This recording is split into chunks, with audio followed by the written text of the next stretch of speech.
What's up guys, Kyle here again, and today, I hope you got your pants on, because you're gonna need something to take off when you hear these tones. I don't even know what that means. Today, we are gonna check out another amplifier from Lickliter Amplification, an awesome US boutique guitar amp builder based in Texas. This is the XD100, and it sounds like this.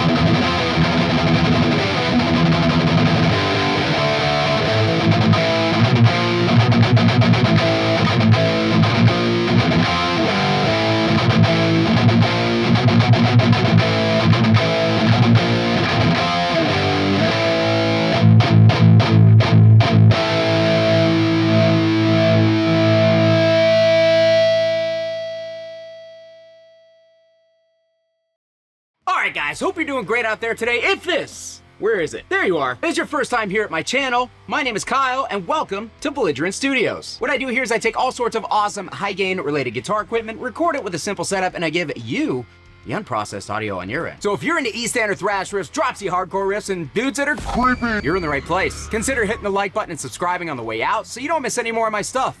Alright guys, so today we have another amplifier from Lickliter Amplification, and this is actually an amplifier that I sort of already demoed on the channel, the XD100, but the amp has been fully revamped with a dedicated clean channel. He's made a couple of changes to the circuit, a couple of changes to the controls, and he was really excited about it and wanted me to share it with you guys here on the channel, and I was 100% down because the last XD100 that I had here on the channel sounded incredible. It's hard to pinpoint a comparison as far as what this amplifier sounds like, but it is definitely more on the modern side. It is very tight. We were actually going straight into the amplifier with no overdrives. The only pedal that we had engaged was my Red 7 noise gate on the pedal board, but that tone that you were hearing was 100% guitar into amp, into cab, no processing. So if you're a purist, one of those weirdos that has like some sort of ethical stance as far as using overdrives in front of guitar amps, like a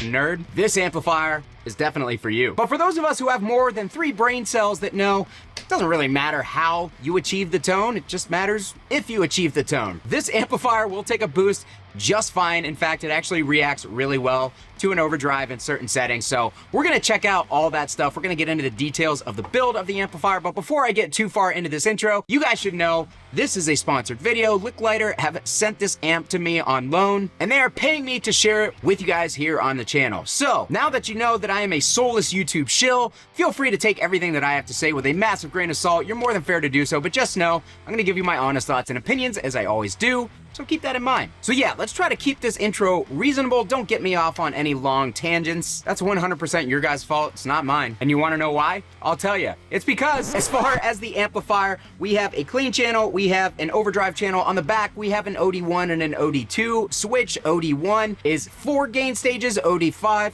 what? OD2 is 5 gain stages. So you're gonna get more gain, more compression out of OD2, with OD1 being a little bit less on the gain and a little bit more open sounding. As far as the clean channel, Mike has actually asked me to show you guys this, and even though it goes against everything that I stand for as a person, I want to make sure that a small builder like himself gets his money's worth out of these demos. So we'll briefly take a look at the clean channel, but importantly, there's a plus switch on the cream channel. I could go for some cream. That when engaged essentially turns that clean channel into a crunch channel, and it actually gets pretty distorted. So it's not just a clean channel, thank God. Over here we also have, this is a 3-way tight switch. It's, I believe he calls it the edge switch. In the middle, it's essentially off. To the right, it's tight.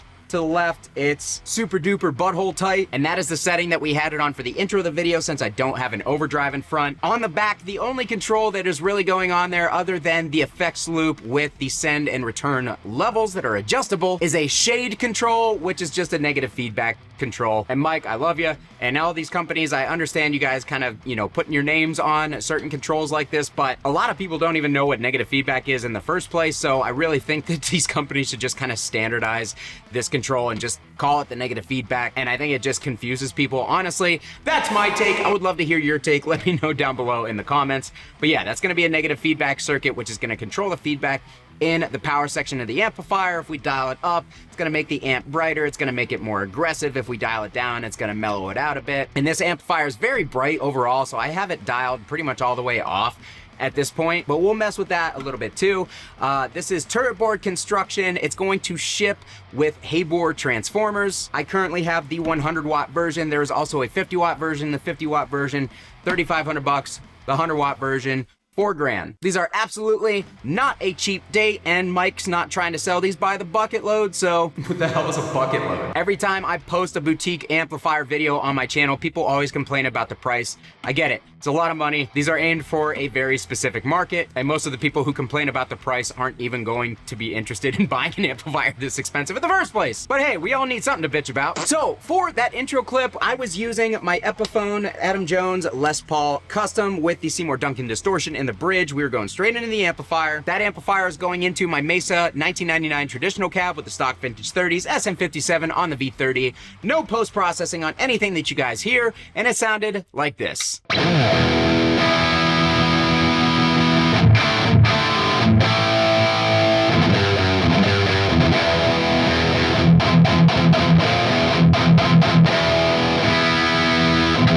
All right, so right off the bat, as you guys can hear, very, very modern sounding. It has a very modern attack, and even though it's not like ultra tight and ultra saturated, it still is plenty tight. It's very punchy. It's got that very, you know, to describe it, a type attack, which is like a modern upper mid thing. There is not a lot of sizzle on the top end of this amplifier either. Even though it is bright, most of the high frequencies are based a little bit lower than that sizzle frequency. So if you don't like the fuzziness or the sizzliness of a 5150 or a dual rectifier, this amp will definitely be up your alley. Now we are on the OD2 channel, and we've got the gain cranked up. So this is as much gain as you're gonna get out of this amplifier going straight in. I'm going to compare it real quick to the OD1 just so you guys can see the differences.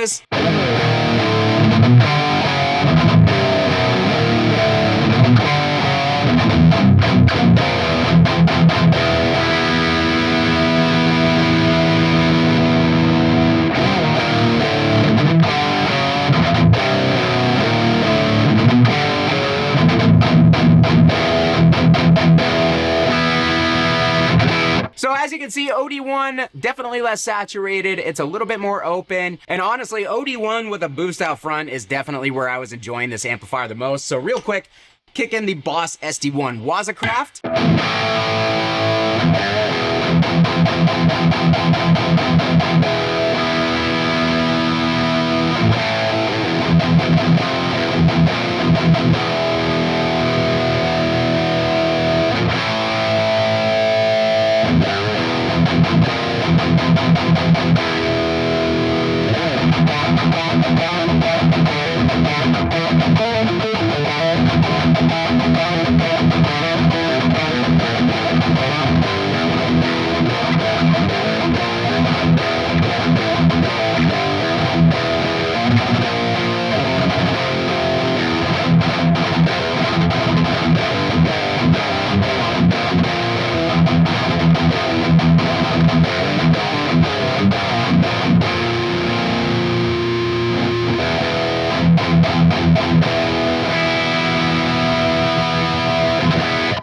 So very modern in the attack. That's actually a lot of fun to play. That type of tone would seriously cut through any mix. Like, that sounds really good, really modern. Let's flip over to the OD2 channel, because the OD2 channel, even though it has more gain, compression, it's got that extra tube stage, all we got to do is dial this gain down.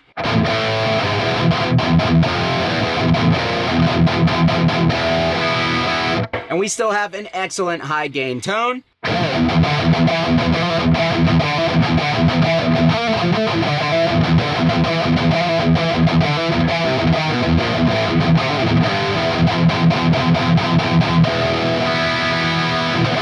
And we have lots of note definition, lots of clarity going on. I absolutely love that. Just like the other XD100 that I had on the channel before, that was a single channel amplifier. This one has had the clean channel added, but man, the tone, still there. And because I'm terrible at my job, and I forgot to mention it at the beginning of this video, if you guys would like to check out some quad cortex captures of this amplifier, I have a capture pack of the XD100 that I played on the channel before. 15 different captures, 15 different tones, $15 different. You guys can head over to my Patreon to purchase those, and you guys purchasing those capture packs goes a long way in helping the channel. I love being able to give you something back to you guys for your money in exchange for supporting the channel. So yeah, feel free to check those out over at my Patreon, link below in the description. So yeah, really dig those tones so far. The nice thing about this amplifier, I'm gonna turn this boost off. I'm gonna pump that gain back up. It has a really, really responsive EQ.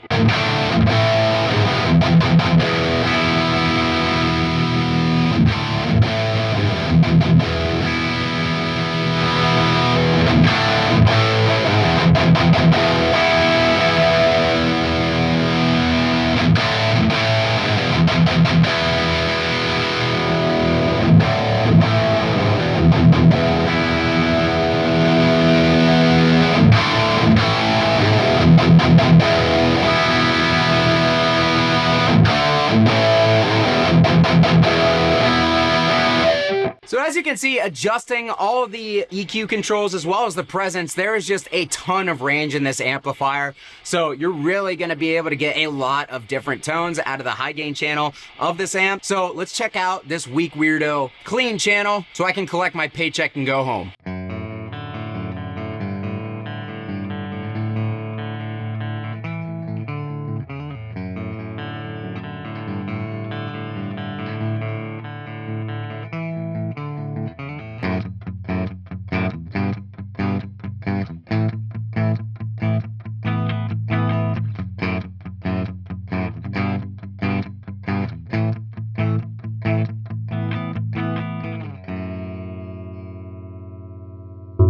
I don't know shit about clean channels, but if I had to say, that's a good sounding clean channel. It's really full, it's sparkly, it has a really nice body to it, it's got a nice chime to the top end. Sometimes when you're messing around with cleans, you kind of get one or the other. You either get a nice mid-scooped Fender thing, or you get that kind of bitey Vox thing, and this thing kind of seems like it can do both because the EQ is so responsive. Clean! Now that I just feel like I cheated on my entire audience, let's go ahead, let's flip that clean channel into the plus mode because this is gonna get us an actual kind of crunch channel thing.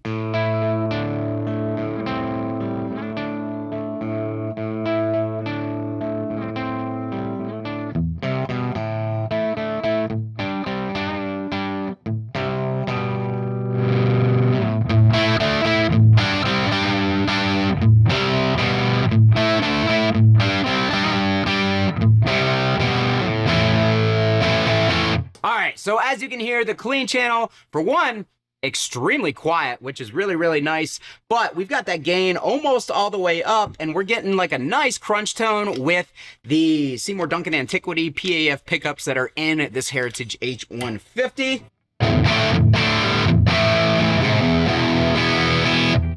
But the nice thing about this channel is we can hit it with that Boss SD1 Wazacraft.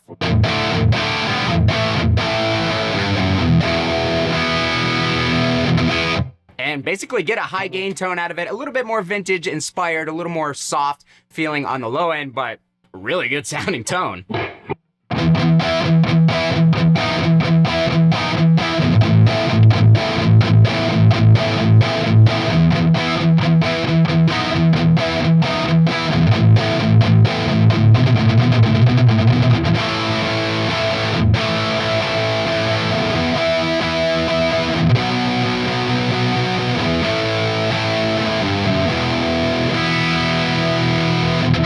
What I really love about Mike's amps in general is even though they're tight and modern sounding and they have a nice attack to them, they're very full. Like no matter what, they just have a lot of body to the tone. The mids are really, really full and the low end is big, even when you're trying to make it tight. And you know, even if you try to dial it down a little bit, like there's still enough frequencies there to punch.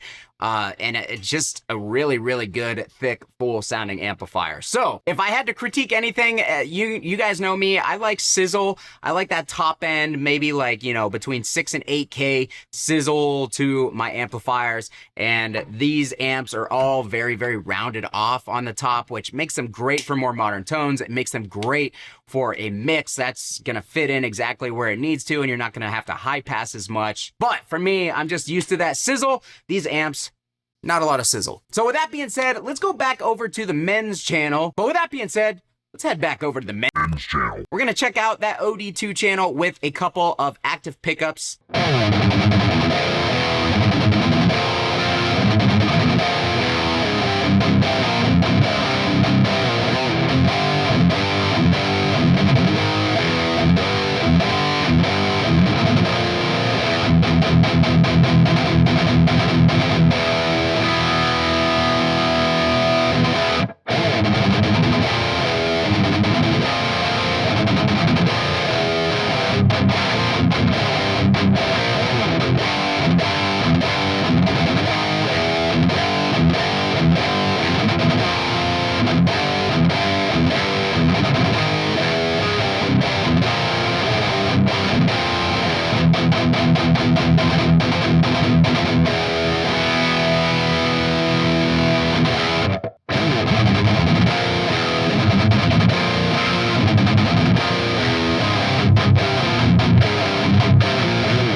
Alright guys, so 3 different guitars, 3 different pickups, 3 very different sounds, and honestly, very different feels to each one of these, and that's really one of the important things when you're switching between all these. But I'm not gonna get into the weeds of that argument, because pickups don't matter, right? Right, internet? But yeah, that just goes to show this amp has some good dynamics to it, even to this super high gain OD2 channel with all 5 gain stages going and cranked up, it reacted very differently to all 3 different pickups. Let's check out a drop C hardcore tone and wrap this baby up with some low tube tones after that. What the hell did I just say?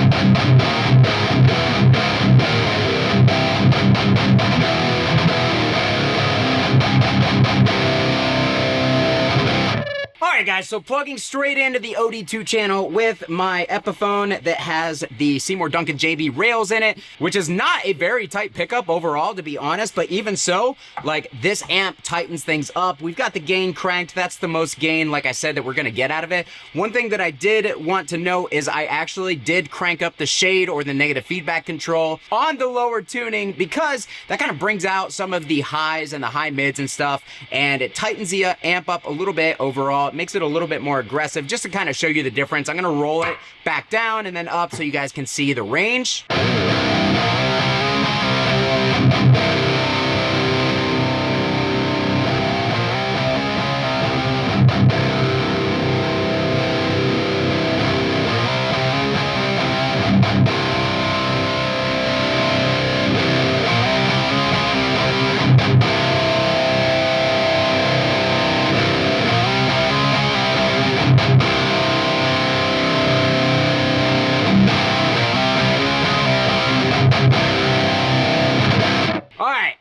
That is ear piercing. So this amp, again, between the presence and the highs and the mids and the shade control, you've got a ton of control over the top end and the upper mids of this amplifier to really shape it the way that you want. We are also on the absolute tightest setting of the amplifier, pretty much for the entire video. Let's go ahead, let's compare that to the other 2 settings.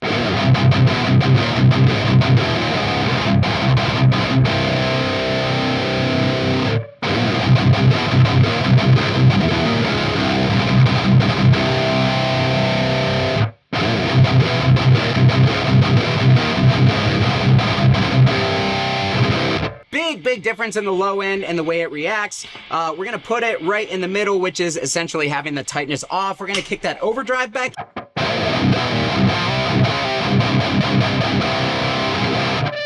Dude, immediately that sounds fantastic.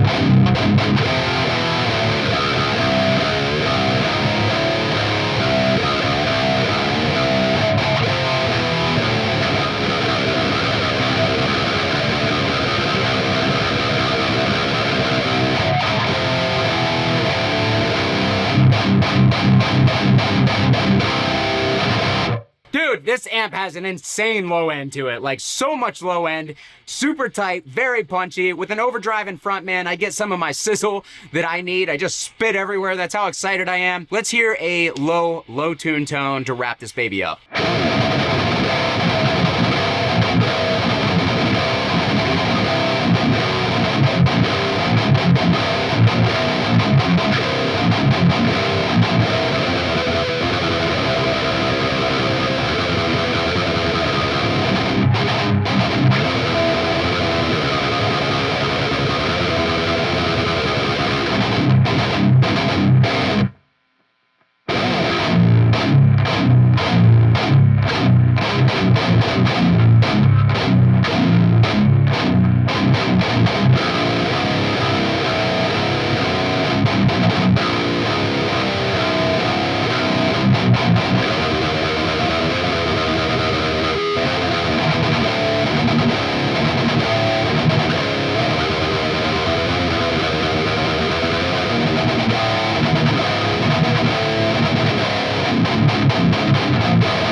Super wrapped up in that tone because that was incredible sounding. This amp, seriously, for E standard all the way down to drop A sharp, which is what I was just on, and I'm sure even lower, this thing just sounds brutal. It's got great note separation. It's got a huge punchy low end. It's got lots of features in order to shape the tone the way that you would like. So yeah, not a lot of bad things to say about this thing, honestly. It's a great amplifier. The only thing that's really gonna scare people away is the price, and I totally get that, but the amp is obviously not being made for everybody. It's not being made for mass market. Awesome amplifier, guys. If you guys would like to check one of these out for yourselves, I will link down below to Lickliter. They are currently build or pre-order builds only. There are none of these in stock, so you guys will have to commission one of these amplifiers if you would like to buy it. I had a lot of fun making this video. I hope you guys enjoyed it. I would love to hear your thoughts on this amp. What did you think about the tones that I was able to get out of it? Is it something that you think you would be interested in for yourself? Drop it down below in the comments, whatever it is, and give me something to point and laugh at. If you guys would like to support the channel, again, I've got quad cortex capture packs of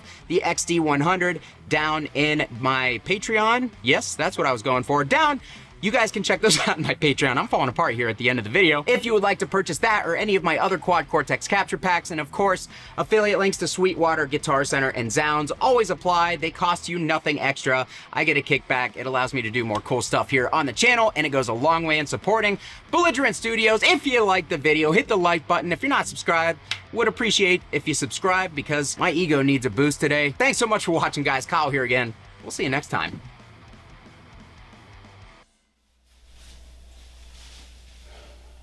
You know what this wall is missing? Another amp.